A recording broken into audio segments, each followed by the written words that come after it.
نبی علیہ الصلوۃ والسلام فرمایلی لتتبعن سنن من کان قبلکم، تاسو باندې بدس ور وخت راځي چې تاسو به د مخکینی بنی اسرائیلو په نقش قدم باندې رواني، شبرم بشبر و ذراعا بذراع، گز گز او یو لیس به دوی په نقش قدم باندې رواني. بیا نبی علیہ الصلوۃ والسلام فرمایلی لکه څرنګه چې الله رب العزت بنی اسرائیل ذلیل او خوار کړو،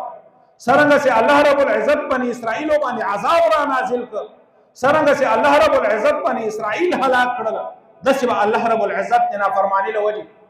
د بنی اسرائیل په نقش قدم باندې روان والي له وجه الله رب العزت تاسو هلاک او پتا سي باندې عذاب را نازل. نن څه دغه عذاب په مسلمانانو باندې راغلی، دغه مسلمان د بنی اسرائیل په نقش قدم باندې روان، مسلمانو هغه لار اختیار کړې ده چې کومه د بنی اسرائیل لار به د خپل ځان لپاره غوړه کړې و، بې دیني یې خوښه کړې وله، د خپل پیغمبر په نقش قدم باندې نه تلو، د خپل پیغمبر خبره یې نه منله، خپل پیغمبر خبرو ته یې غاړه نه وایي، خپل دین یې نه عملي کاوه. نو الله رب العزت له جانب نه د عذاب فیصله په بني اسرائیل باندې وسو. نبی علیہ السلام فرمایلی دي چې داسې به په تاسې باندې د الله رب العزت